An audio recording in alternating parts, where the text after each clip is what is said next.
ராஜபாளையத்தில் முக்கிய சாலையில் ரயில்வே மேம்பாலம் இல்லாததால் கடுமையான பாதிப்பு ஏற்பட்டிருக்கிறது. இந்த பிரச்சினைக்கு தீர்வு காணப்படும் என அரசியல்வாதிகள் அளித்த வாக்குறுதி காற்றில் பறக்கவிடப்பட்டிருப்பதாக மக்கள் குற்றம் சாட்டுகின்றனர். விருதுநகர் மாவட்டம் ராஜபாளையத்தில் இருந்து சத்திரப்பட்டி செல்லும் சாலை மிகுந்த போக்குவரத்து நிறைந்த பகுதியாகும். வெம்பக்கோட்டை, ஆலங்குளம் உள்ளிட்ட பல்வேறு இடங்களில் இருந்து சத்திரப்பட்டியை கடந்து ராஜபாளையம் வரும் வாகனங்கள் இந்த வழியாகத்தான் வர வேண்டும். ரயில் பாதை அமைந்திருக்கும் இந்த பகுதியில் மேம்பாலம் இல்லாததால் மக்கள் சொல்லொண்ணா துயருக்கு ஆளாகி வருகின்றனர். இவ்வழியாக பள்ளி மற்றும் அலுவலக நேரங்களில்தான் ரயில்களும் வருவதால் மாணாக்கர்களும் வேலைக்கு செல்வோரும் பெரிதும் சிரமத்திற்கு ஆளாகின்றனர். காலை டயம், மதியம் வேலைக்கு போகிற டயம், இந்த ராஜபாளையத்திலே முக்கியமான தொழிற்சாலையை பூரா இந்த ஏரியாவில் தான் இருக்குது.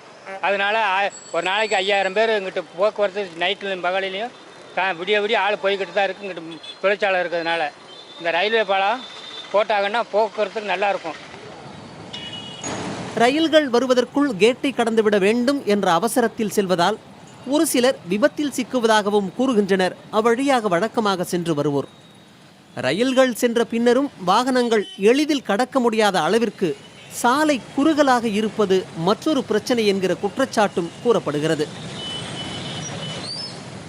சீப்மெல் ரோடு, சத்திரப்பட்டி மெயின் ரோடு, புது பஸ் ஸ்டாண்ட் வந்து 3 ரோடு வருது. 3 ரோடுமே வந்து கேட்டை போட்டதுலேருந்து 20 நிமிஷத்துக்கு ஒவ்வொரு கிலோமீட்டருக்கு 3 ரோட்லேயும் வண்டி நிற்கி. அதனால நம்ம கரெக்டான நேரத்துக்கு போக முடியல. ஆனால் ட்ரெயின் திறந்து விட்டதுன்னு கரெக்டான நேரத்துக்கு வர்றதும் கிடையாது. திறந்து விட்டோன்னு 20 நிமிஷத்துக்கு மேலே லேட் ஆகுது. அதனால கரெக்டான நேரத்துக்கு போக முடியல எங்களால். பொதுமக்கள் பள்ளிக்கு போகிறது நேரம் லேட் ஆகுது, எது அவசரத்துக்கு போகணும்னு லேட் ஆகிட்டு தான் இருக்குது.